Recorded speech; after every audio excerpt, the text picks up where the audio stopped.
الحمد لله وكفى والصلاة والسلام على عباده الذين اصطفى خصوصا على أفضلهم وخاتم النبيين محمد الأمين وعلى آله وصحبه أجمعين وبعد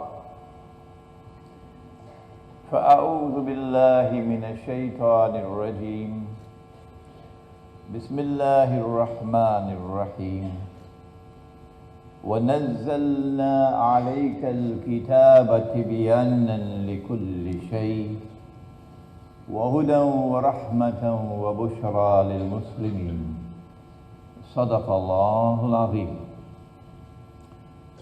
Surah Al-Nahl of the Quran, Surah number 16. And Allah subhanahu wa ta'ala declares, and we sent down on thee, O Muhammad sallallahu ta'ala alayhi wa sallam, sent down the book, that it might explain all things, and therefore that it might also explain history in the historical process, history that is past, history that is now being made, and that which is to come. And in this book there is guidance. That explanation and that guidance have come as rahmah, divine mercy. And for those who have the good sense and the wisdom to go to the book with humility and devotion and dedication, and to search, even if it takes a lifetime, search for that explanation, search for that guidance. And then when they receive it, accept it and live it and struggle that it might prevail over all rivals and all falsehood. Bushra lahum. Good news and glad tidings for such people. They will understand what others cannot, and they will succeed when others will not. Respected Deputy Chancellor of the USM, University Science Malaysia here in the island of Penang, the President of the Penang Muslim League, the President or Chairman of the Yayasan Restu, Chairman of the Islamic Propagation Society of Penang International, and other organizers, brothers and sisters and students, Assalamu alaikum wa rahmatullahi wa barakatuh. And let me not forget the distinguished scholar of Islam who is sitting in the front, our distinguished Sheikh Afroz Ali. Assalamu alaikum wa rahmatullahi wa barakatuh. What is Islamic eschatology and how important is it? Unfortunately, the answer is there before us, and we are all aware of it, and so my task is so easy tonight. Nabi Muhammad alayhi salatu wassalam had performed the farewell Hajj, and then Allah had sent down revelation in which he said, بعد أعوذ بالله من الشيطان الرجيم اليوم Akmaltu lakum deenakum. This day have we perfected for you your deen. So Washington can say what they want. It doesn't bother us. وَأَتْمَمْتُ عَلَيْكُمْ نِعْمَتِي. And we have completed our favor unto you. وَرَضِيتُ لَكُمُ الْإِسْلَامَ دِينًا. And we have been pleased to ordain for you Islam as your way of life. We thought that it was all over now. And then the Prophet ﷺ returned to Medina. And he had just about 81 days left in his blessed life when this amazing event occurred, which introduces us to Islamic eschatology. When a stranger entered the masjid dressed all in white, no one knew him. He was not a resident, nor could he have traveled from outside because there was no sign of travel on him. So this is a mystery. Did he drop out of the sky? And he walked straight to the Prophet ﷺ. No one stopped him. And he asked the 5 questions. And the Prophet ﷺ answered the questions. And he would then say, your answer is correct. But this is strange. We only ask a question to the Messenger of Allah when we do not know the answer. But he knows the answer. And then he left as mysteriously as he arrived. And then the Prophet ﷺ turned to Umar radiallahu ta'ala. Do you know who he was? And Umar radiallahu ta'ala who said, Allah and his messenger know best. So that was Jibreel alayhi salam, the angel Gabriel, who came to instruct you on your deen after that revelation had come down. After. Why? There must be something of paramount importance that Allah should send Jibreel alayhi salam in this dramatic way. In this, to use another word that you are familiar with, in this unforgettable way. You'll never forget it. What is it in this visit that is so important? The first 3 questions pertain to the stages of growth. That when you have declared the faith, there is but one God, and there is no God beside him. And this head which bows in worship before the one God should not bow elsewhere, for that is an unforgivable sin. And that Muhammad, Allah's blessings be upon him, is the messenger of Allah. And that you should fast in Ramadan, pay the zakat, etc. And then what is faith? Iman, and it is in the heart. It is when belief travels and penetrates the heart that you have faith. And so religion is not meant to be left only on the lips. You know, you drive to work, you drive back home, you have nasi biryani for dinner, sit down and watch TV and go to sleep. And that's life. No. Religion is meant to be lived. And sometimes when you want to live the truth, you've got to pay a price for it. Sometimes when you want to live the truth, you got to pay a price for it, particularly in this age. But that's not the end of religion.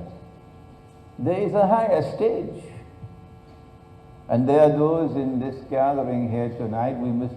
I understand the hall has a capacity of 2,500, and you hardly have any seats that are vacant.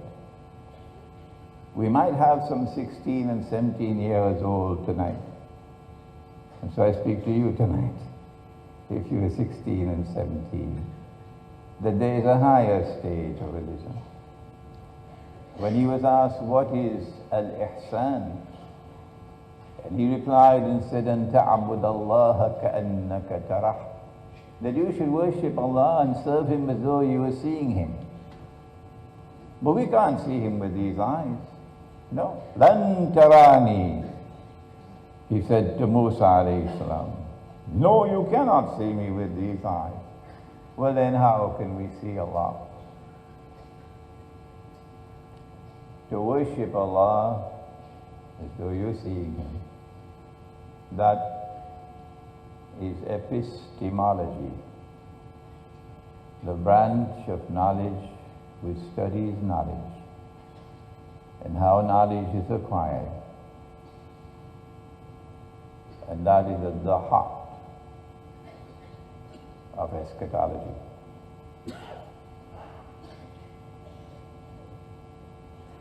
The modern world says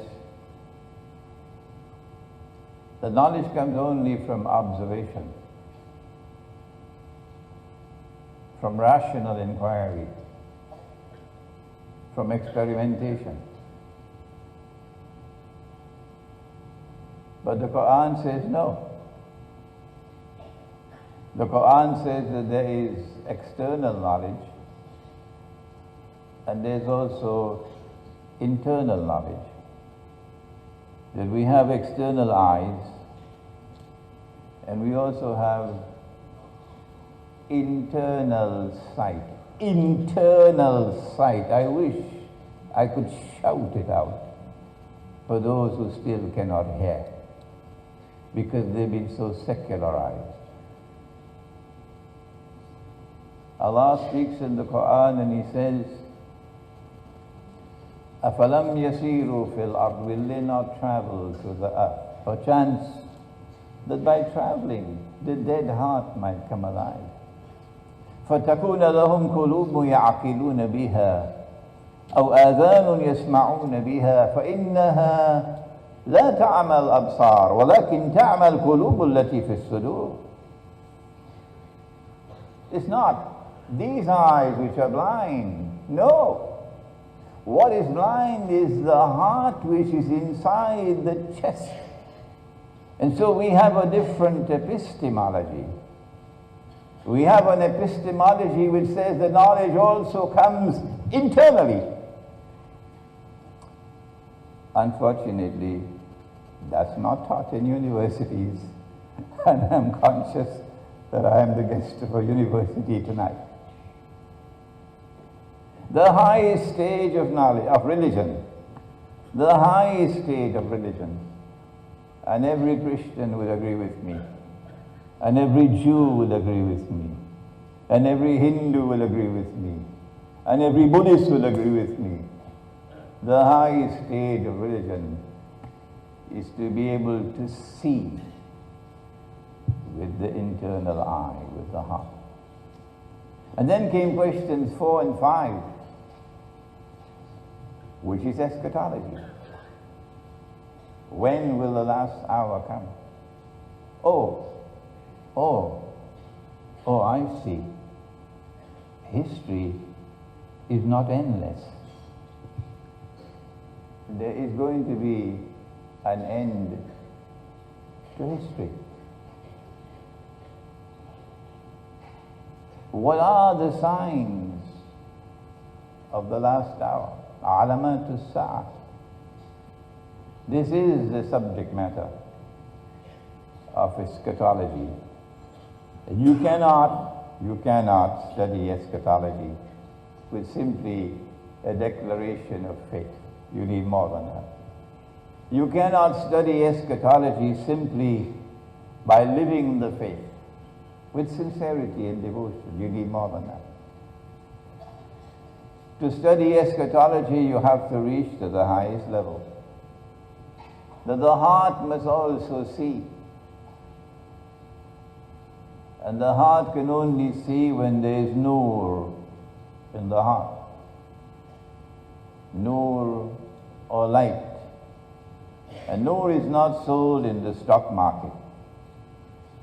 يَهْدِ اللَّهُ لِنُورِهِ مَن يَشَاءُ. Allah guides to His nur whomsoever Allah chooses to guide. And just remember, if you're 16 or 17, that the sexual revolution has not come by accident. That sex is not available today like sunshine just by accident. No. The reason why we have universal zina around the world today is because when you walk the road of zina, your nur will go. And you have only darkness inside of you. This is Islamic eschatology. This is the importance of the subject. And now to turn to an Islamic eschatological explanation of modern Western civilization. It is a fascinating subject, but it could not have been attempted until this time. So if you cannot find books on Islamic eschatology, if you cannot find scholars of Islamic eschatology, please remember that this is a newly developing branch of knowledge which could not have developed until certain events had unfolded in the world. Amongst them, the liberation of the Holy Land for the Jews, the restoration of a state of Israel in the Holy Land, and the growth of that Israel today to become a superpower,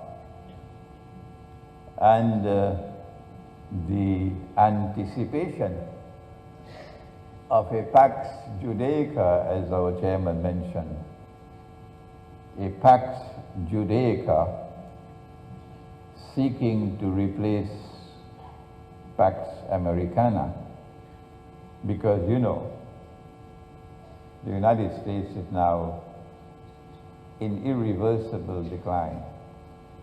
Someone should tell that to our governments. The United States is now in irreversible decline. And we have some fascinating things to share with you tonight on the US dollar. On the US dollar.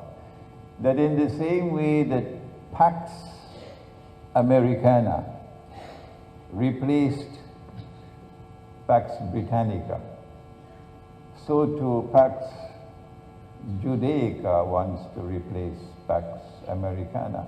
It is only when these events started to unfold in history that it became possible for us to understand some verses of the Quran and to understand some ahadith of the Prophet ﷺ. But before we proceed now to the meat of the lecture, let us give a warning. Don't be too anxious to rush into the subject. Be careful. You need a versatile scholarship. You need proper methodology. And I have attempted in my book on An Islamic View of Gog and Magog in the Modern World, there's a chapter here on methodology, which I studied and got from my teacher, Maulana Dr. Fadlur Rahman Ansari, rahimahullah. Proper methodology. If you go to my lectures on the internet, I've already explained that proper methodology. And you need to remain constantly studying the world around you. You don't just go to work and come back home and eat nasi biryani and go to sleep and hope that knowledge will come. No.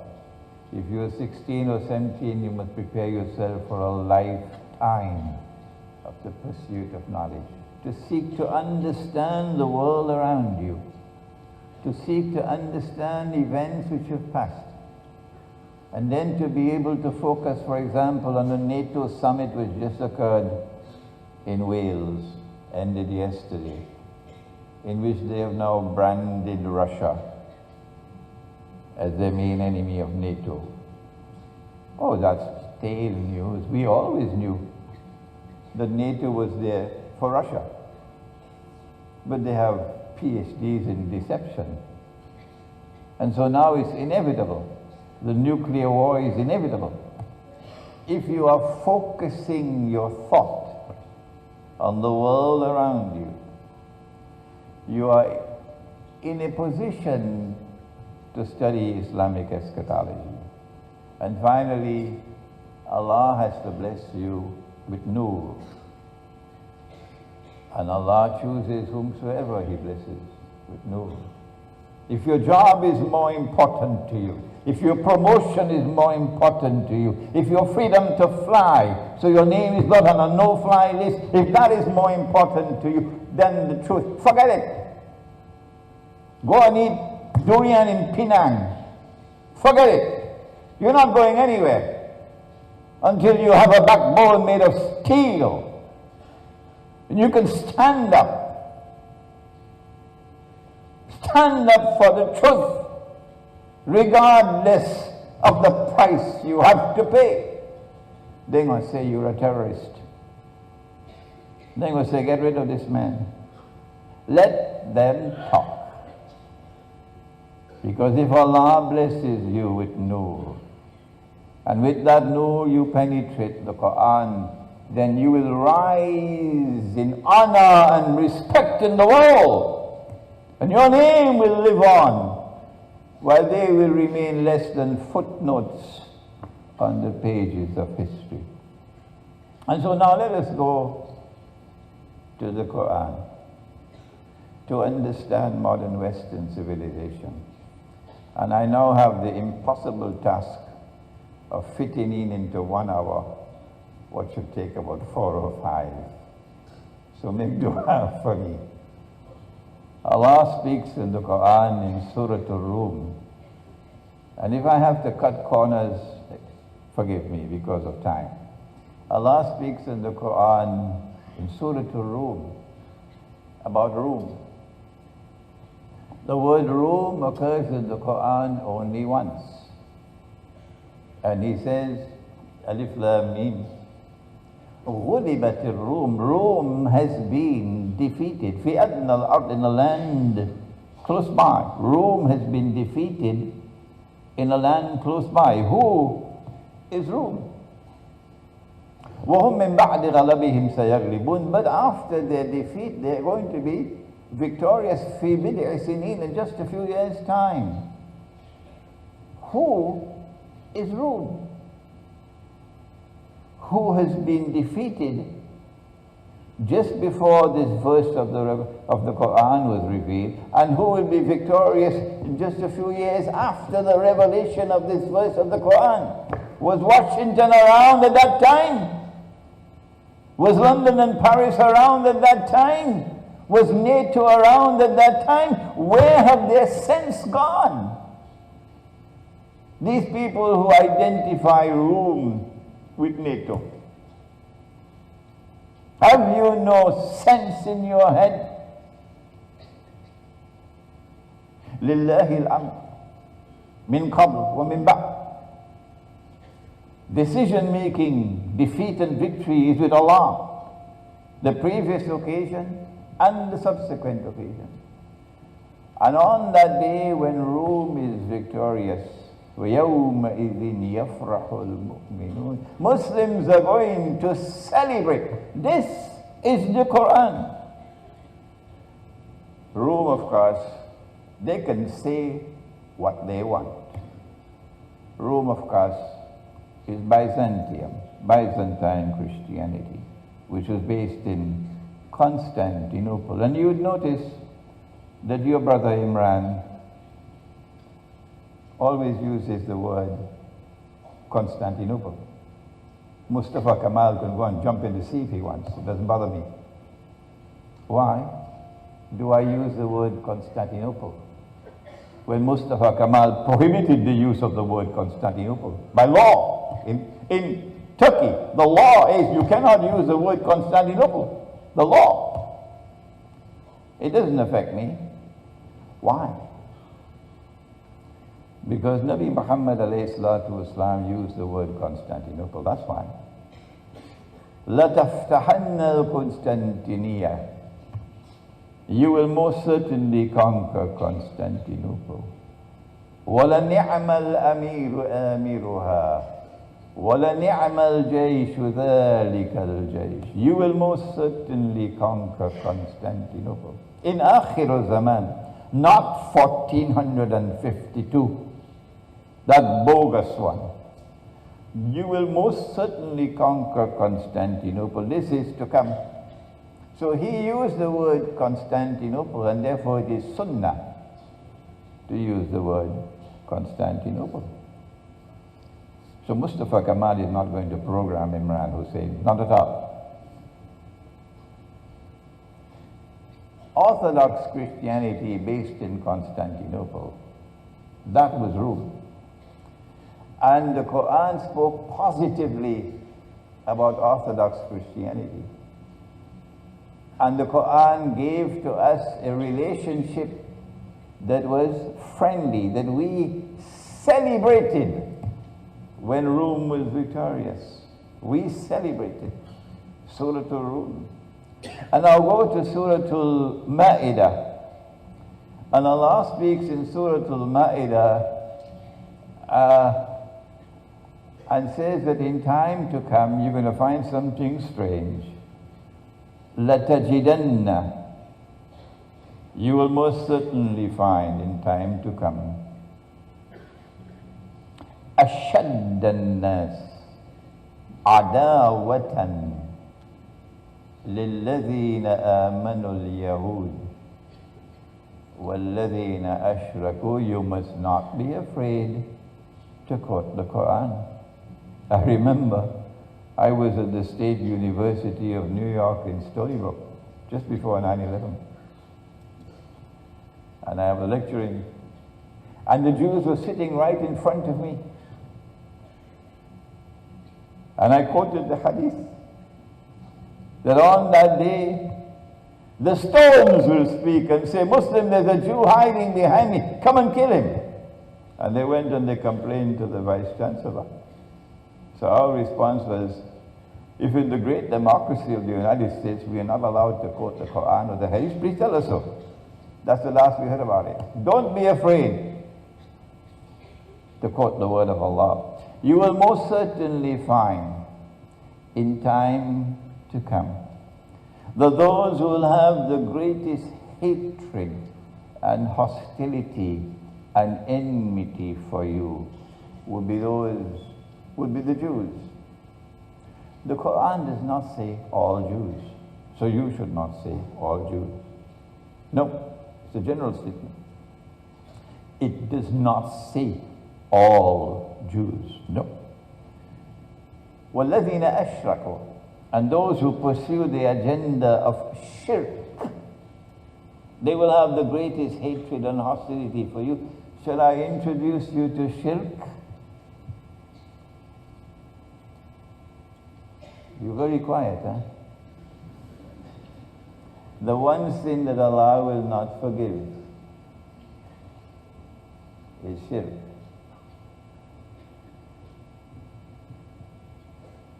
Revelation came down in Surah At-Tawbah, in which Allah took them to task for worshipping the priests and rabbis. And then a man came to the Prophet ﷺ and said, "O Messenger of Allah, but the Christians and the Jews don't worship their priests and rabbis. How could Allah say so?" To which the Prophet ﷺ replied and said, "Did they not make haram, halal what Allah made haram? That is their shirk. If you make haram what Allah made halal, that is shirk. If you make halal what Allah made haram, that is shirk. And if I follow you in it, I am in shirk as well." And so those who have the greatest hatred for you in their hearts will be those who are pursuing the agenda of shirk. Well, let me tell you what Allah made halal if you didn't know it. Are you aware that dinar is in the Quran, a gold coin? Are you aware that dirham is in the Quran, a silver coin? Are you aware that this is the money that your Lord and my Lord ordained that we should use? Are you aware that this is the money that the Prophet ﷺ used? Are you aware that this is the money that all of mankind used for all of time until modern Western civilization appeared on the stage of history? And then came the Bretton Woods Accord, which they don't teach in the Darul Uloom. And then came the International Monetary Fund with its Articles of Agreement, which prohibited the use of gold as money. Even Dr. Mahathir was not aware of that when a few years ago he attempted to bring back the gold dinar, at least in a limited scope. And may Allah bless him for that. May Allah bless him for that. I mean, nobody else attempted that. Nobody else dares to attempt to talk about gold dinar or to make an effort to bring back the gold dinar. Nobody else dares to do it. So they prohibited the use of gold as money, so that they're bogus. And when I use this language, remember, I'm not talking through my hat. I have studied my subject. Oh yes. I have studied monetary economics in 2 universities, and I've studied monetary economics in the Quran and Sunnah. When they prohibited the use of gold as money, they did that so that they're bogus and they're fraudulent and they're utterly haram paper, plastic and electronic money could replace Sunnah money. That is shirk. So, you will certainly find in time to come that those who have the greatest hatred and enmity and hostility for you would be the Jews, and those who pursue the agenda of shirk. And this is not their only shirk, there are other shirk as well. وَلَتَجِدَنَّ, and you will most certainly find in time to come أَقْرَبَهُمْ مَوَدَّةً لِلَّذِينَ آمَنُوا الَّذِينَ قَالُوا إِنَّا Nasara. You will most certainly find in time to come that those who will have the greatest love and affection for you would be those who say, we are Christians. I went to Moscow last year on my first visit. And I was invited to speak on Islamic eschatology at the most famous university in Russia, the State University of Moscow. And if you are 17 years of age and you pursue this subject, one day you will also be honored like that. It is Allah who gives honor and Allah who dishonors. And I found that the Russian scholars of eschatology, received me with so much respect and affection. And they showed such respect and affection for Islam. This was Moscow. You think that could happen in the White House? Who are those Christians who in time to come will be the closest in love and affection for you? Who are those Christians? ذلك بأن منهم قسيسين ورهبان وأنهم لا يستكبرون. That's because amongst them there are priests and rabbis, and they are not priests and monks, and they are not given to arrogance. The most arrogant people on the face of the earth today are those who control power in modern Western civilization. And so who are these Christians? The answer from the Quran is immediate, clear. The Quran has spoken about Orthodox Christianity in a positive way, in a friendly way. And on that day when they are successful, they defeat the Persians, you Muslims are going to celebrate. And so we begin our process of an Islamic eschatological explanation of modern Western civilization by identifying Rome as true Christianity, Rome as the Christianity mentioned in the Quran as Nasara. But then sometime after the revelation of the Quran, a split occurred in Rome.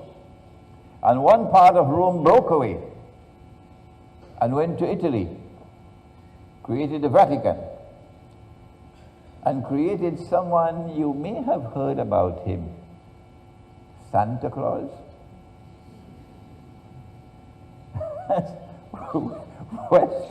Western Christianity gave us the first time of history you have someone with a beard who has survived in the West. Santa Claus. And then Christianity in the West gives us Christmas on the 25th of December. But Eastern Christianity, they have a different day for celebrating Christmas. This one in the West launched the Crusades, the Pope. And when he launched the Crusades, he did it for two reasons. Number one, to take Constantinople. And number two, to take Jerusalem. So they're waging war on their own Christian people. So this was not a Christian war. No. Because European Christians were fighting against Byzantium to take Constantinople, and they did succeed. In the Third Crusade, I believe it was, and they conquered Constantinople, and there was a bloodbath, and they ruled over Constantinople for something like 80 years. They even conquered Jerusalem until Salahuddin Ayyubi came, and then he was able to recover it. And so the Crusades were not essentially Christian wars. If they were, how can you explain Christians fighting Christians? The Crusades rather were Western European Christian wars. Modern Western civilization came out of Western Christianity. This was an obsession with two things. An obsession with Constantinople. And that obsession was yesterday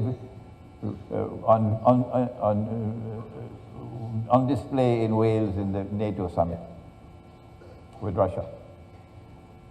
An obsession with Constantinople and an obsession with Jerusalem.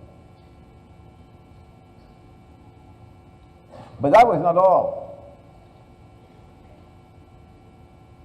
Something strange happened. The Christians had accused the Jews of the greatest crime of all. They alleged that the Jews were responsible for the crucifixion of Nabi Isa alayhi salam, and they said that Nabi Isa alayhi salam is God, so this is deicide, to kill God himself. And so there was tremendous hatred on the part of Christians for Jews. Great hatred for what had happened in the crucifixion. But lo and behold, very strangely, very mysteriously, Western Christianity now reconciles with the Jews and build Jewish friendship, Jewish-Christian friendship, and the Judeo-Christian alliance comes into being. That Judeo-Christian alliance eventually gave to the world the Zionist Judeo-Christian alliance. Does the Quran have anything to say about that Christian world? Does the Quran have anything to say about that reconciliation and alliance between Christians and Jews? You would be surprised if you would take a little time to study the Quran, how the Quran explains the world today. It is in Surah Al-Ma'idah. And remember, proper methodology. Don't ever take a verse of the Quran in isolation. No. You have to go to the totality of the book. Allah says, He gives a command. Ya ayyuhalladhina amanu, O you who have faith in Allah.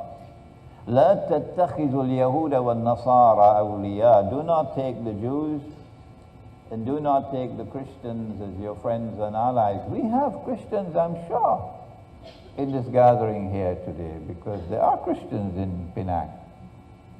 Do not take the Jews and do not take the Christians as your friends and allies.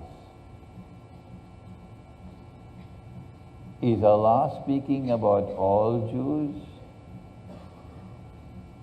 Is Allah speaking about all Christians? Will you adopt the lazy schoolboy methodology, believing that Allah is speaking about all Jews and all Christians? No, He could not. Because other verses of the Quran make it plain and clear. He could not.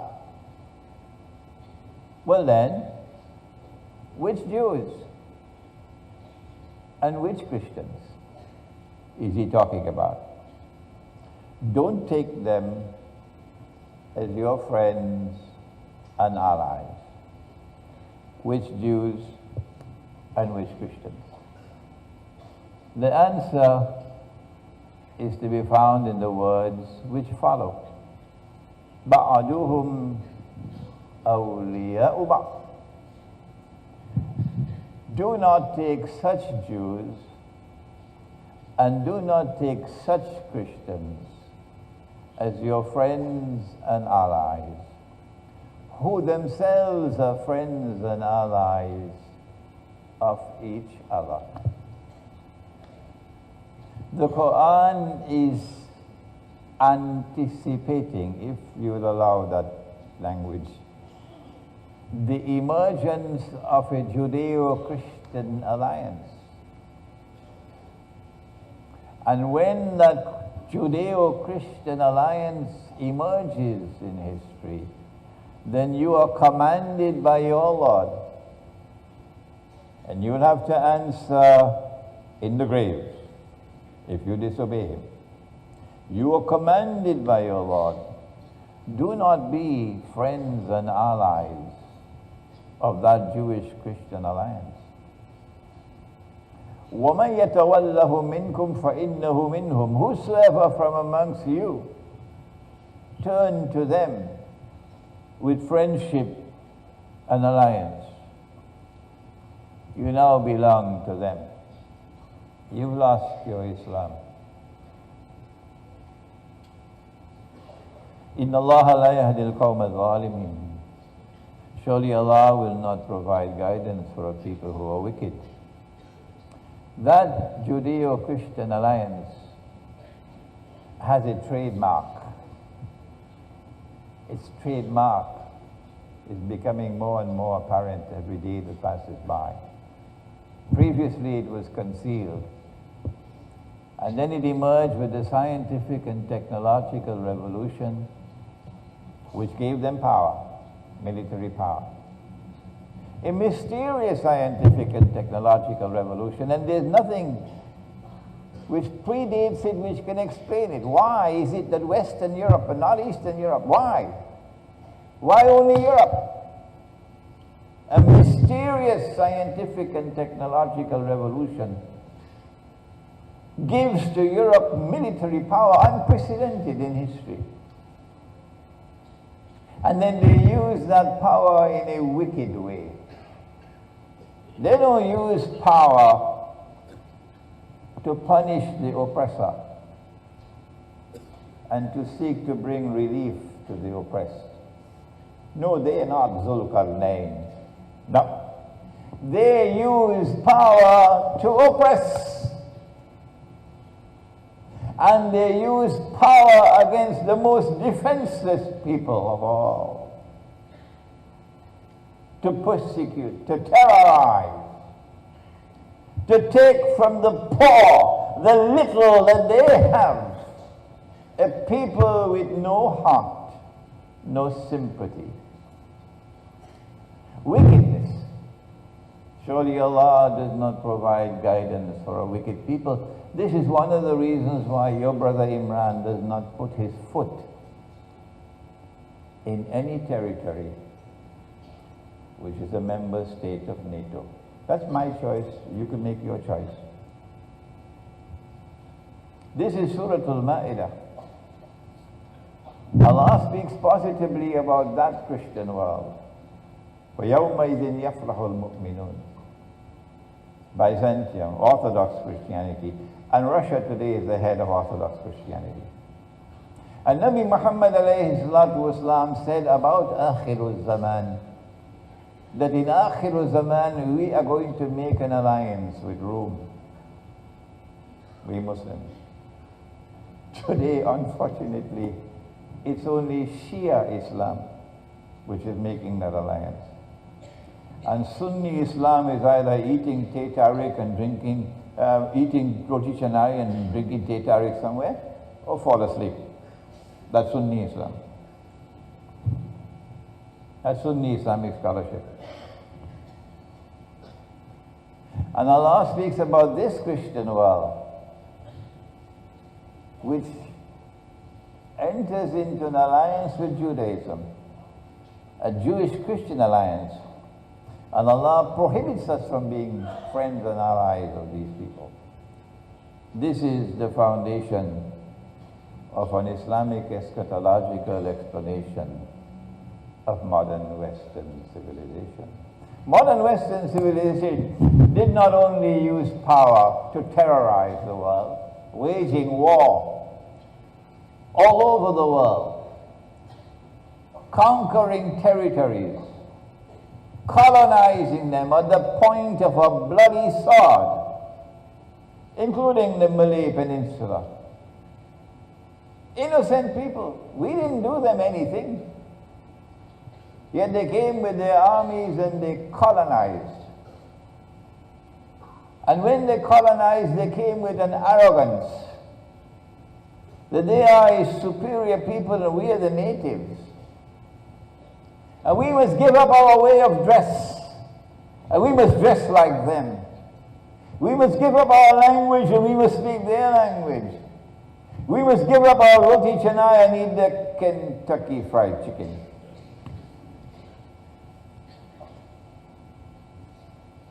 We must live the way they live. And then we'll be civilized. That is the arrogance they came with. A racial arrogance. A cultural arrogance. It was the white man's burden to civilize the non-white people. It's called jingoism. And we had enough of it.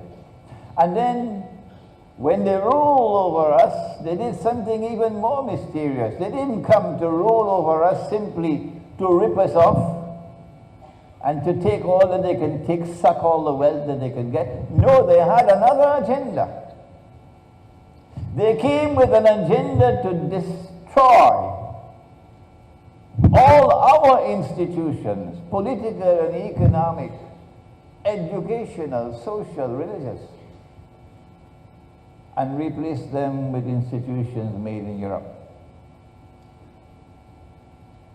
They even took away our money and replaced it with their bogus money. And then they mysteriously decolonized while we were drinking Tea Tariq, of course. They decolonized. But when they decolonized, they left in place institutions that they could continue the process of transforming us into carbon copies of themselves, to such an extent that we eventually became intellectual carbon copies of them. We suffered the intellectual colonization. Our people went to Oxford and Cambridge and the Sorbonne and Harvard and Yale and Princeton and Columbia and came back armed with degrees. And these are now the intellectual elite. And they're now secularized in their mind and their thinking. And the Quran is blocked for them. These are the ones who now will rule on behalf of the colonial master who is now gone back to London and to Washington. They came with an agenda to rule the world. Why do they want to rule the world? Even Russia must now submit to them, but thank Allah for Putin. Thank Allah for Russia, which knows no fear of them. And Russia is now paying them back beautifully with their own coins. And I love it. They're being taught a lesson that they should have been taught a long time ago. And Imran Hussein is proud of what Russia did in Crimea. Governments could vote if they wanted the United Nations. It doesn't bother me. Because Islamic eschatology gives us a different way of looking at it. They came with an agenda to rule the world. That their civilization is now the supreme, the best that history has ever produced and will ever see. If you go to your library, look for Arnold Toynbee, British historian. Look for a book entitled Civilization on Trial. I'm talking to you if you're 17 years of age. When I was 12, my father had books on Islamic philosophy in his library, and at 12 I was reading his books, so there's no excuse for you. Civilization on Trial, written by Arnold Toynbee. I think it was published in the 1940s. It's a classic. And you'll see in that book where the British historian says it very plainly, that modern Western civilization emerged as the chosen of the Lord Most High. We are the chosen people. We have to rule the world. The rest of mankind are like cockroaches. Why do they want to rule the world? They now colonize, and then they decolonize, and they give us now the modern state. And the modern state has to be dressed up in a jacket and tie and introduced to the United Nations Organization. And the United Nations Organization has a Security Council. And in the Security Council, they got the veto. They got the veto. So it's a world government. And they're ruling the world. And then they gave us an economy which is now linked all around the world. There's no such thing as an isolated economy anymore. And the linkages of the economy around the world is called the world economy through the banking system. They gave us the bank. We never had banks before. No. They gave us the banking system. And the banking system is based on something called riba. And if you don't know it, riba is haram. Allah has made riba haram. But tonight is not the time for us to talk so much on that subject of riba. And through the banking system, they seek to control the economy around the world. And then they gave us the monetary system. And before we end the talk tonight, we've got to speak some more about the monetary system. Why do they want to rule the world? Modern Western civilization. How do we explain the emergence of a ruling state? Britain. A little island off the coast of Europe. Never played any special role in history. Then suddenly Oliver Cromwell comes along with an alliance with Jews to pursue a Jewish agenda for the state of Israel to be restored in the Holy Land. Oliver Cromwell. And then Britain becomes the naval power par excellence of the world. And Britain controls every single naval port in the world that is of strategic importance, including Singapore. And Pax Britannica emerges. But Britain has a mysterious relationship with the Holy Land, starting from Oliver Cromwell. And then the Balfour Declaration, that it is the intention of the British government to work for the establishment of a Jewish national home in the Holy Land. And then Britain acts as the midwife for Israel to be born. And then comes the period between the First and the Second World War, when a new actor emerges, the United States of America, to replace Britain. And Pax Americana comes along with the same obsession with the Holy Land and Israel. Are all these things happening by accident? Will you not think? Did the Quran not come لِقَوْمِ يَتَفَكَّرُونَ, to a people who would think? Did Allah not send the Quran لِقَوْمٍ يَتَفَكَّرُونَ? Did He not send it down to a people who would not only think, but think things out? There is an explanation. There is an Islamic eschatological explanation for this obsession of Western Christianity in its alliance with Judaism and modern Western civilization. Russian is not a part of Western civilization. It's obsession to rule the world. And the explanation is in Dajjal. Yes, it's a messianic explanation.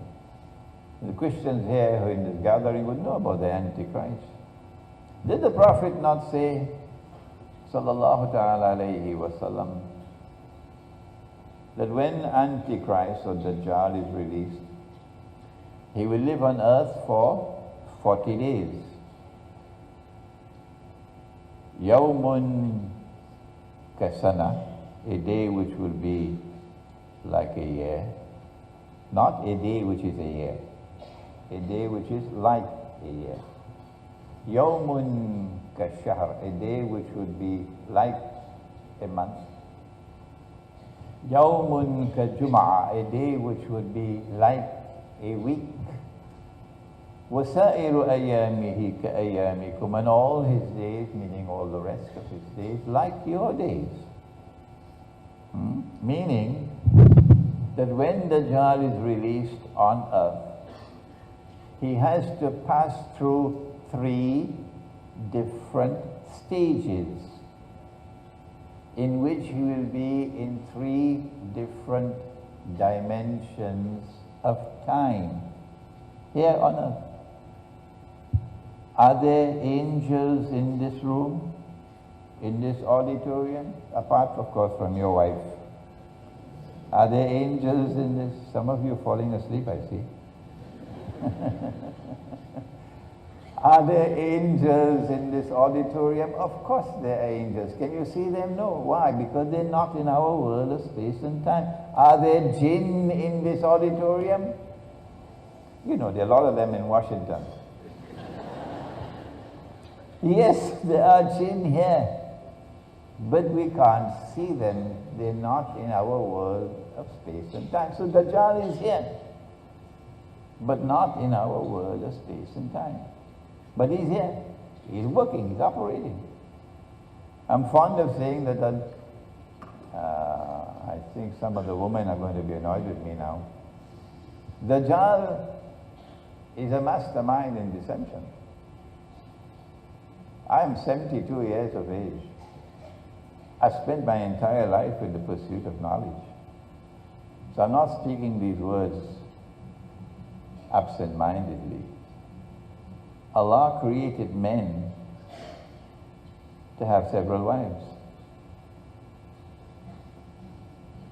Dajjal did an absolutely magnificent job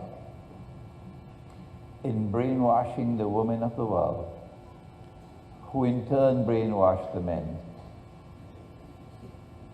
The decent men, respectable men, men who are models of conduct, are men who have only one wife. You don't mind if you have a moniker on the side, like Bill Clinton, but you must have only one wife. Dajjal is a mastermind in brainwashing people. You'll be surprised how many of us are brainwashed. When he's released, he'll live on earth for 40 days, and he goes through these 3 stages. I came to the conclusion, and you have to go to this book now, Jerusalem in the Quran, for the rest of the story, that when he was released on the island of Britain. And that explains Pax Britannica. And so Pax Britannica represents a day, Pax Britannica is located within a day which is like a year. Don't come and tell me Britain ruled the world for 1,000 years. No, take that nonsense and throw it away. Pax Britannica is located within a day which is like a year. It's not the only thing. And then came Pax Americana, which is now a day which is like a month. And since the United States is now in irreversible decline, we can now anticipate that a day which is like a week is about to commence. So we had a first ruling state, and then we had a second ruling state, and they all belong to Western civilization. Dajjal is in control. So when the United States is no longer a ruling state, and that will come when the US dollar dies. When will it die? We can't end the lecture before we turn to that subject. Remind me. There is going to be a third ruling state. And at the end of that day, which is like a week, it is at that time that Dajjal will appear in person. But before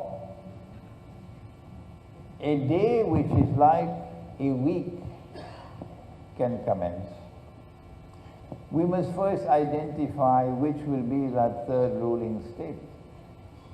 This book was written 12 years ago.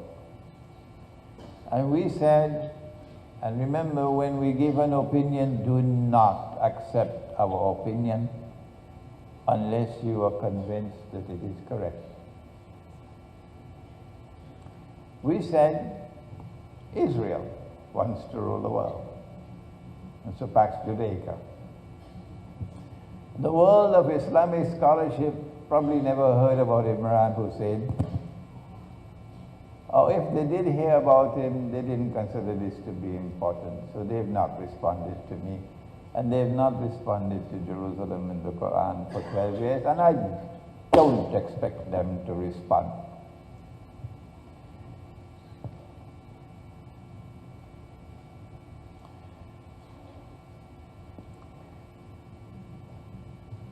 Before Israel is small.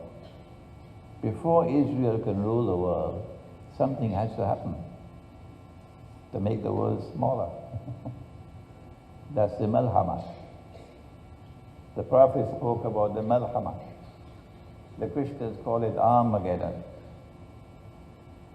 That Malhama is now around the corner. Notice what NATO just did yesterday, branding Russia as the main enemy. So the Malhama is going to be nuclear war. Nuclear war is going to produce all those mushroom clouds, thousands of nuclear weapons exploding. Russia got thousands of her own. And she's going to lose them. She's going to lay off all of them. All of them.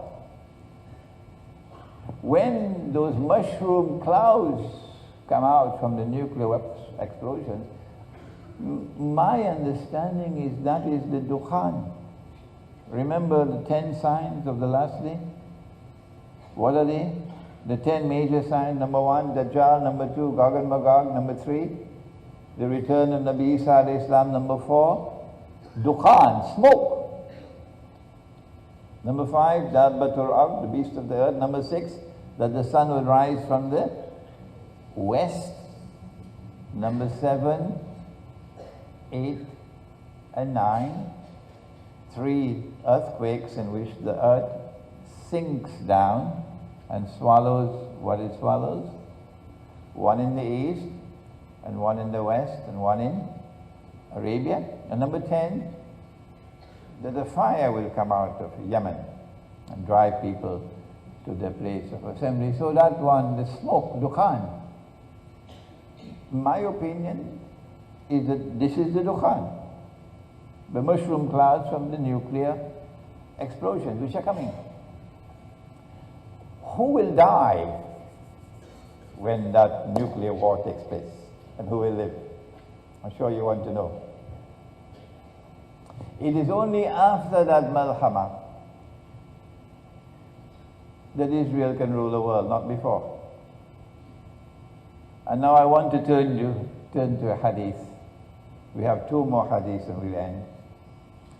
Back to the monetary system. That's at the heart of the effort to rule the world.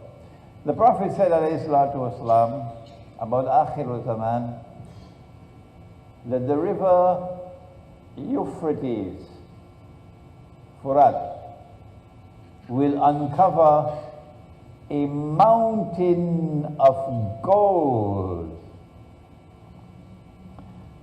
Listen carefully. And people will fight for that gold. And 99 out of every 100 would be killed. So this is not conventional warfare. This looks like nuclear warfare. But everyone would say, I will be the one who will survive. And Muslims at that time should not touch that gold.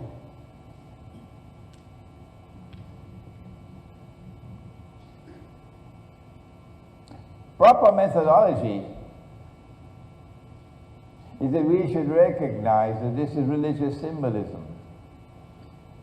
But if my Salafi critics insist on waiting for a mountain of the metal to come out from the river, that's their choice. We say no. The mountain stands or symbolizes a very large quantity. And the mountain of gold symbolizes something underneath the river in a large quantity, which is one day destined to function as gold. And that's oil, black gold. And because it is a mountain, It's going to go up, reach a peak, and then come back down. Oil and gas. Reach a peak, and then come back down. So when it's coming back down, they're going to be fighting. Fighting for it. When did oil begin to function as gold? Have the scholars of Islam ever bothered to ask that question? Up to 1971, gold still played a role in the monetary system which came out of the IMF.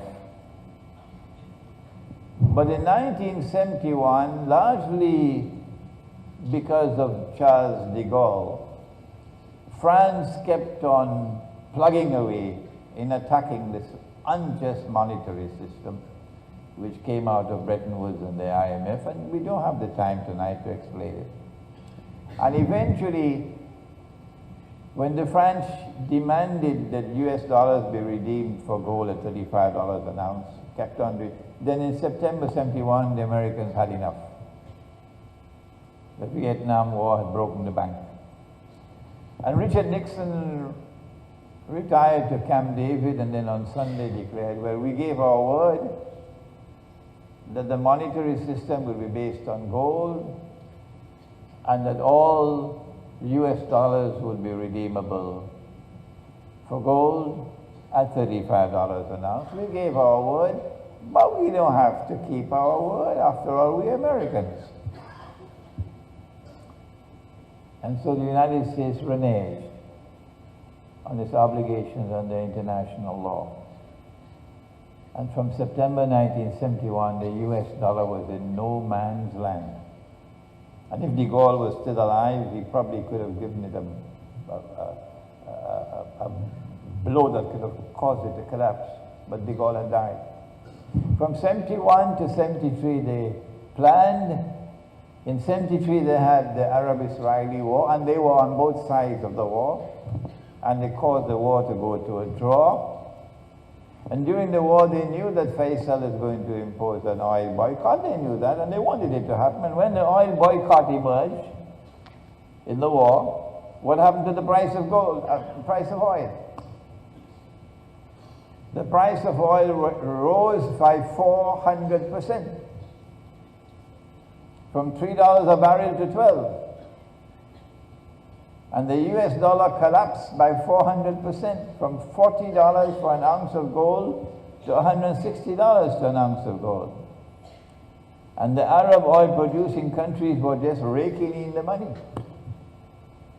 And then Kissinger made his most brilliant diplomatic move ever when he went to Faisal, and he made a deal with Faisal, rahimahullah, that if you would commit yourself to sell oil for only US dollars, nothing else but US dollars, I tell you that the money you're now getting is peanuts from what you're going to be getting in the future. And Kissinger was right. The money just kept on coming in, because now the US, a barrel of oil going for 60, 70, 80, 90, $100 a barrel. But it was an unjust situation, that oil can be sold for only US dollars. Oil is the largest commodity traded in the world market. And so you created a permanent demand for US dollars. And so now the US dollar is no longer backed by gold. It is backed by oil. So it has become a petrodollar. So the mountain of gold has appeared. The ocean of oil is now functioning as a mountain of gold, with the petrodollar emerging in 1973. So what about the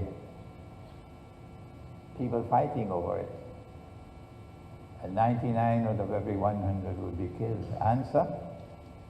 They're going to fight for the preservation of the monetary system. That's what the fight is going to be about. And the biggest challenge to the monetary system has come from Russia. It was a Russian initiative to reach out to China and to India and to Brazil and to South Africa to create BRICS. While we in the world of Islam were drinking our tea tariq as usual. This is Islamic scholarship today. This is the pathetic state of Islamic scholarship today. Yesterday we used to have scholars. I don't know where they are today. I don't know. The biggest challenge to the monetary system has now come from Russia to BRICS. And so what they're doing in Ukraine is fishing for an excuse to attack Russia and to force Russia into submission so that the mountain of gold can be survived. So the malhama, I realized, the malhama is actually going to be a war for the preservation of the petrodollar monetary system. If they're going to fight over the mountain of gold, who will die? Answer: the two adversaries. It's going to be the NATO countries versus Russia and her allies. So where are the nuclear weapons going to land? You can say goodbye to North America. And you can say goodbye to the whole of Western Europe when the malhama occurs. Nobody's going to live there anymore. Western civilization will be gone. Russia will destroy it. But you can't destroy Russia, because when you destroy Western Russia, you have the whole of Asian Russia still there. The whole of Asian Russia is still there. After the malhama, said the Prophet ﷺ, and of course I expect the malhama perhaps within the next 10 years or so. After the malhama, the next important event will be the conquest of Constantinople. Turkish Muslims don't like me at all. If I go to Turkey, they probably arrest me.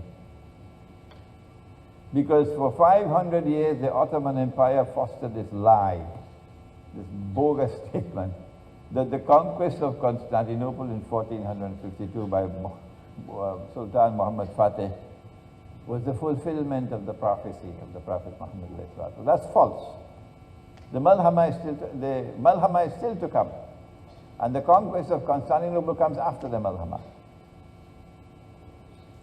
What is there important about Constantinople? That a Muslim army should want to conquer Constantinople after the malhama? Answer: there's only one military significance of Constantinople, and that is the Bosphorus. That's all. That's all. And the Bosphorus is important for only one naval power, and that's Russia. The Russian naval fleet in Crimea. And so we've come to the conclusion that Russia will survive the malhama. NATO, you can put that in your pipe and smoke it. This is our gift to you from Islamic eschatology. Well then, if the monetary system does not collapse with the malhama, if after the malhama a day like a week commences, and the Zionists in Israel are now able to rule the world because Western civilization and Russia are no longer there. Western Europe, Russia.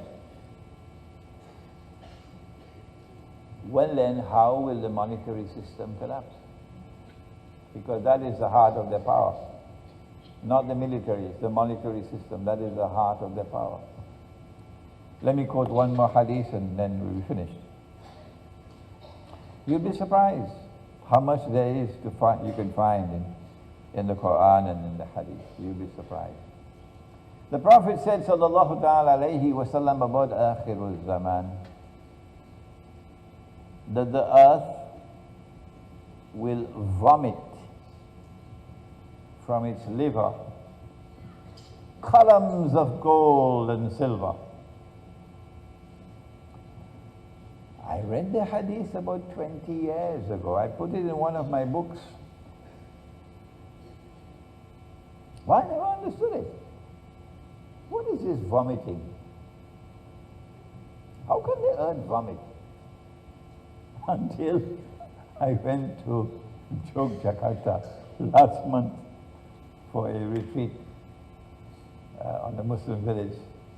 And one of the participants in the retreat mentioned that in Java, you can't prevent people from digging from gold because there's gold all over.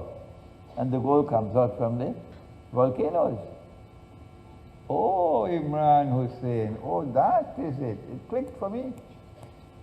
That's the vomiting.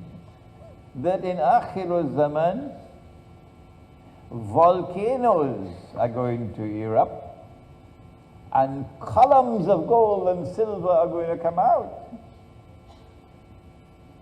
It is when that avalanche of gold and silver appears that that's goodbye for Israeli and Zionist rule over the world of money.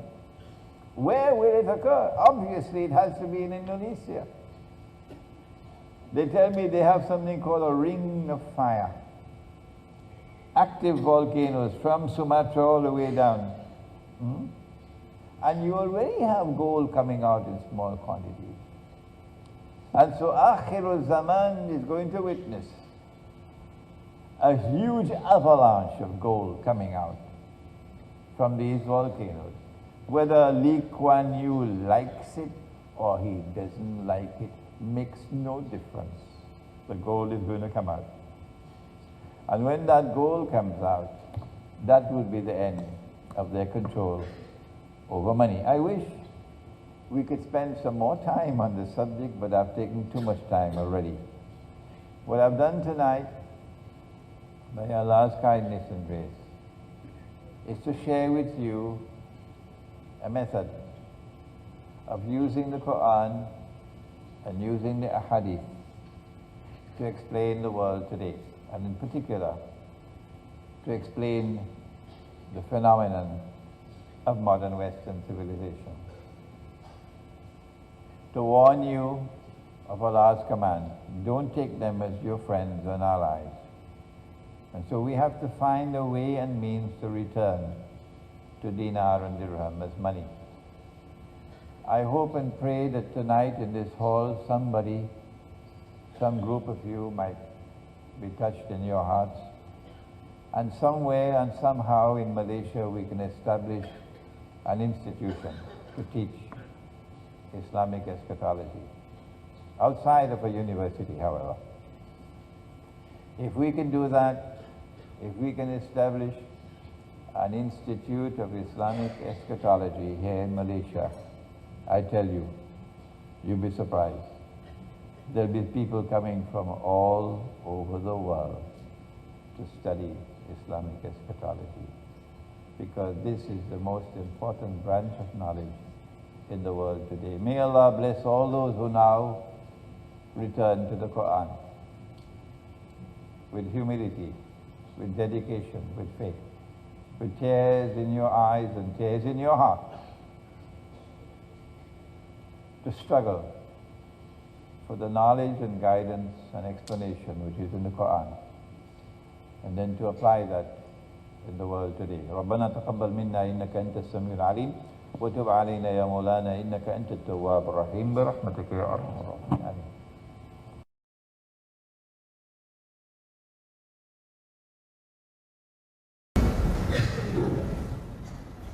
Assalamualaikum and very good evening to everyone. My name is Safina Hussein. I'm a student from USM, from the Faculty of Computer Science. I would like to ask a question on the allies between the Jews and the Christianity. In our context, for a teenager like myself and the students here, I think we are all very free and we are not tied anymore to our parents and families. So we are very free to explore the world and we want to be very independent, at least for myself. So For example, I have a very high ambition on exploring the world, on going to Europe and stuff like that. So if one day I would go there and be a student in one of the universities there, how would I identify these allies between the Jews and the Christians? Could you give some advice on that? Thank you. You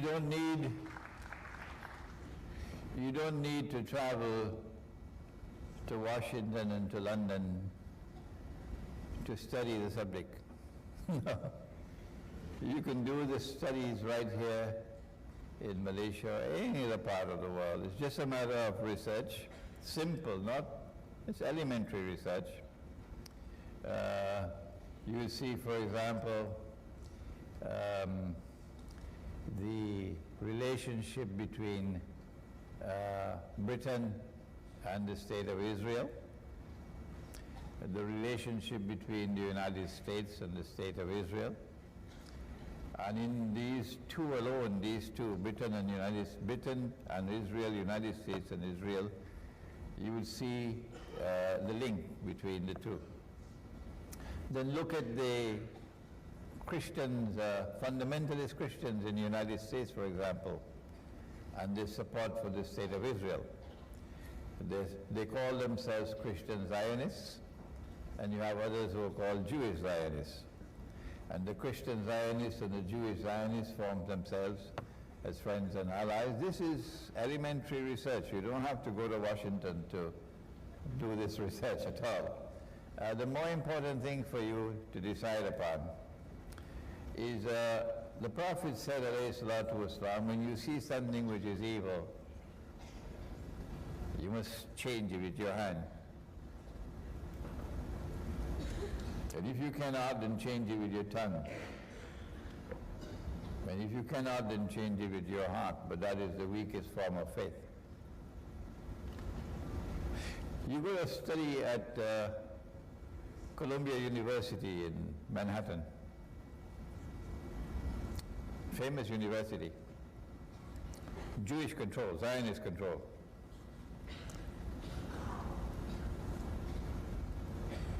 And the United States government and its supporters are waging war on your people, unjust war. There are three kinds of lies. There are simple lies, there are monumental lies, and then there's 9/11.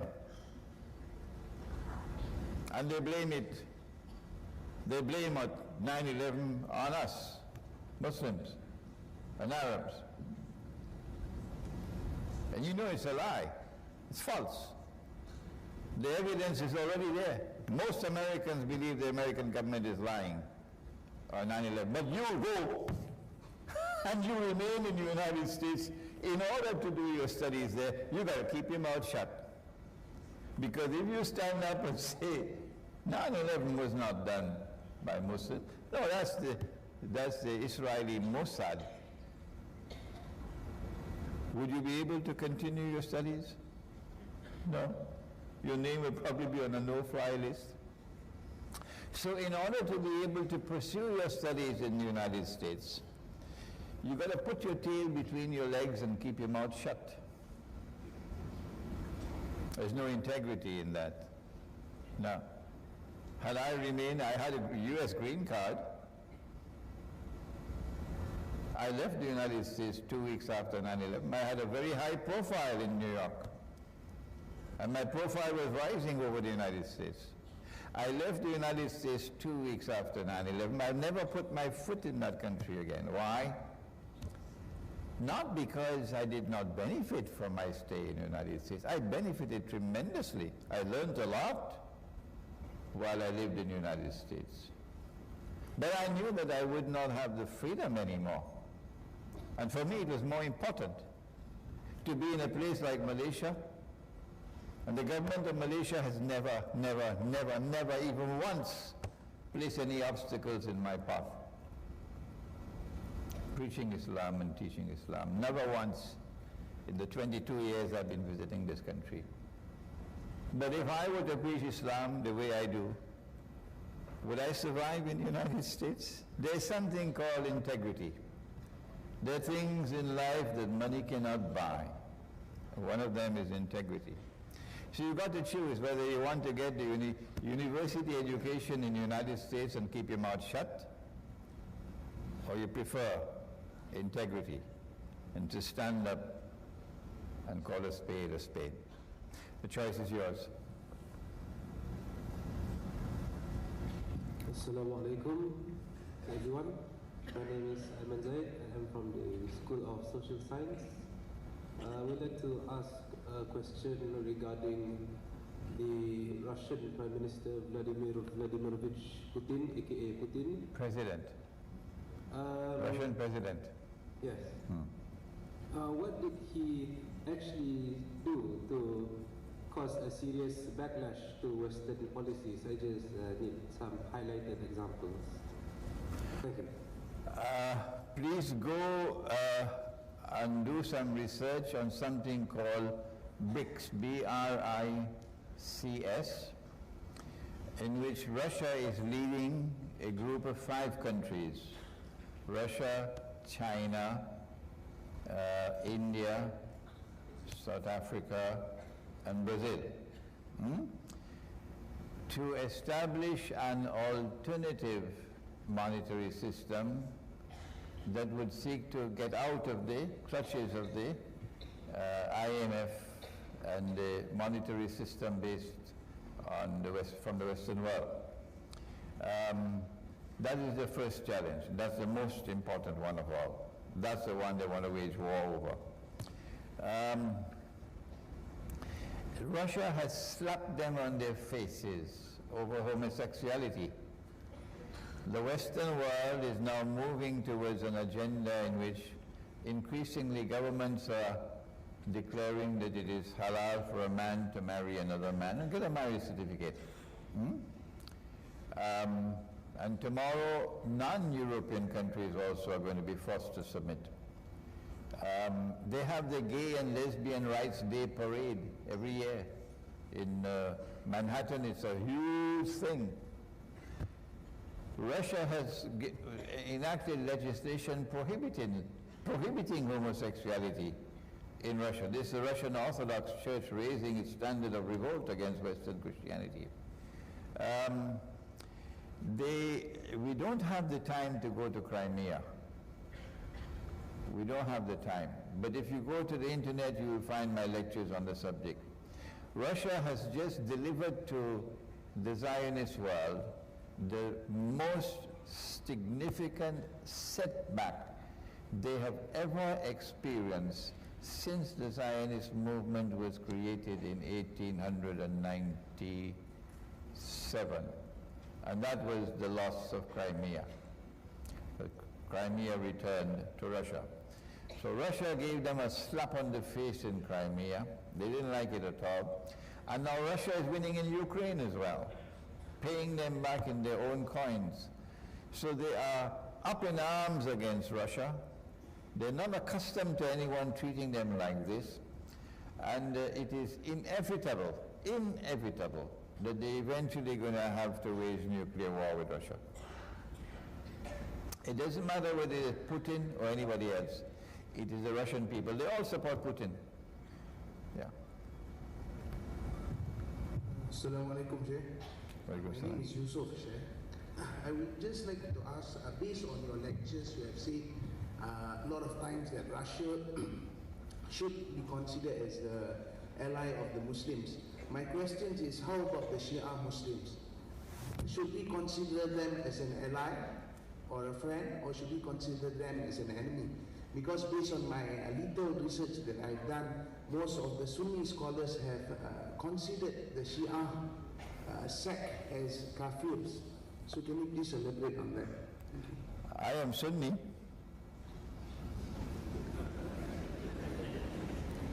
I had a great Sunni scholar as my teacher. He had a very great Sunni scholar as his teacher. We never spoke about Shia as kafirs, kuffar. So I don't think it's right for you to say that's the way the Sunni world operated. If the Sunni world considered the Shia to be kuffar, then can you answer me?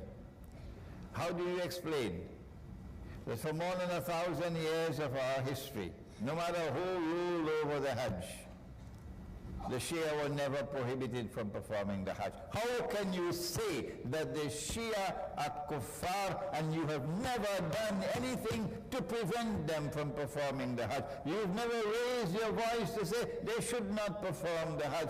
You've never demonstrated on the streets to say they should not perform the Hajj. Where is your fatwa of kufr? It's a joke. It's a joke.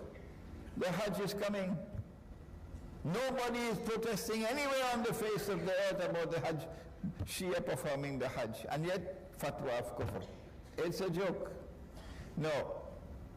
Those who want to consider the Shia to be kuffar, that's their choice. We say no. For a fatwa of kufr to have validity, it must have ijma'ul ummah. And we've never had ijma'ul ummah. No. I went to Iran for the first time last year, and I engaged with the ulama. There was one session, about 40 of them, and they were all scholars of ilmu akhirul zaman, all of them. And while we did differ with each other, I tell you it was a very respectful discussion and a very friendly discussion. And at the end of it all, we remain as brothers. That's how it happened in Iran, okay? It is something strange to me that Iran is the one which is maintaining closer ties with Russia and with Eastern Europe, with Rome, whereas the Sunnis are beating the drums of war against Russia and against Rome. The last one, the last drum being beaten is the Hagia Sophia Cathedral. Hagia Sophia in Constantinople is the most important cathedral built by Orthodox Christians. It functioned as a major cathedral for 1,000 years before the Ottomans conquered Constantinople. And when Sultan Muhammad Fatih conquered Constantinople in 1452, the first thing he did, to the eternal shame and disgrace of this ummah, and I choose my words with great care. I have to answer on Judgment Day for every word that comes out of my mouth in public like this. It was manifestly shameful, disgraceful, and sinful on the part of the Ottoman Sultan to take the greatest cathedral of Orthodox Christianity and convert it into a masjid. Shame on him. If no one else will say it, I will say it. Shame on him. That's not Islam. And on that day when we conquer Constantinople, inshallah, in future, we'll return that cathedral to the Christians. We'll offer an apology to them for what we did. And we will restore the name of Constantinople to the city, because that's the name that Nabi Muhammad ﷺ gave to the city. I hope and pray that Sunni Islamic scholarship might recognize that the alliance which is to come is going to be with Rome, and that Rome is today led by Russia. And Russia is returning, leaving communism and returning to Orthodox Christianity. Yeah. Due to time constraint, we will only allow one last question. The lady on the left. Okay, thank you. Assalamualaikum, Sheikh. This is such an honor for me because the first time I saw in KL, so this is the second time I meet you here. I have one question. Libya is in the current state because Muammar Gaddafi was also intended to introduce the dinar in the oil trading. Can you comment on this? Thank you.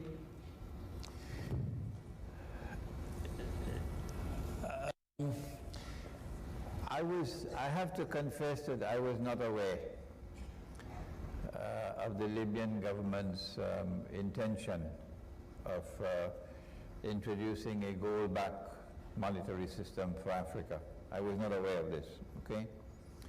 And most certainly, this would be one of the reasons why they wanted to get rid of Muammar Gaddafi. As soon as they got rid of Muammar Gaddafi, Libya went back into their arms. Number two, Libya had taken all her gold out of the IMF. And Libya had kept all her gold within Libyan territory, which is something they don't want. They don't like that at all. But more importantly, if Dajjal is to rule over the Holy Land and convince the Jews that he is indeed the true Messiah, then the state of Israel will have to expand its territory to encompass the Biblical, and you'll find it in this book. The Holy Land are false. The biblical frontiers of the Holy Land are from the river of Egypt to the river Euphrates. And so the Holy Land includes the eastern delta of Egypt, from the river Nile to the Red Sea. That's called the eastern delta. Unless Israel takes physical control of that territory, no one will accept Dajjal as the Messiah. So Israel has to wage a war of territorial expansion, which will come this side to take the eastern delta. It is in planning for that war that NATO has installed herself in Libya, so that when the attack on Egypt takes place, Israel will attack from the east and NATO will attack from the west. They will be bombarded from the Mediterranean Sea with the naval power, and you now have southern Sudan as an Israeli state. They broke away southern Sudan from northern Sudan, and southern Sudan is in the hands of the Israelis. So Egypt would be sandwiched in between, and there hardly be any hope for Egypt. It is again to our everlasting shame and disgrace that Muslims allow themselves to be duped, as they're being duped in northern Iraq now, this so-called ISIS, taking weapons from you know who, the Santa Claus. Santa Claus gave them weapons to fight the bogus jihad in Libya. Santa Claus gave them weapons to fight the bogus jihad in Syria. And Santa Claus is giving them weapons to fight the bogus jihad to create some bogus caliphate or khilafah now in northern Iraq. But not all of us are fools. They are the fools who took the weapons in Benghazi and then waged a war for the Zionists. And as a consequence of that war which they waged and overthrew the government of Gaddafi, and I am not a supporter of any government. Today, Libya is a Zionist state controlled by NATO. That's the folly we have when we have fools waging a bogus jihad.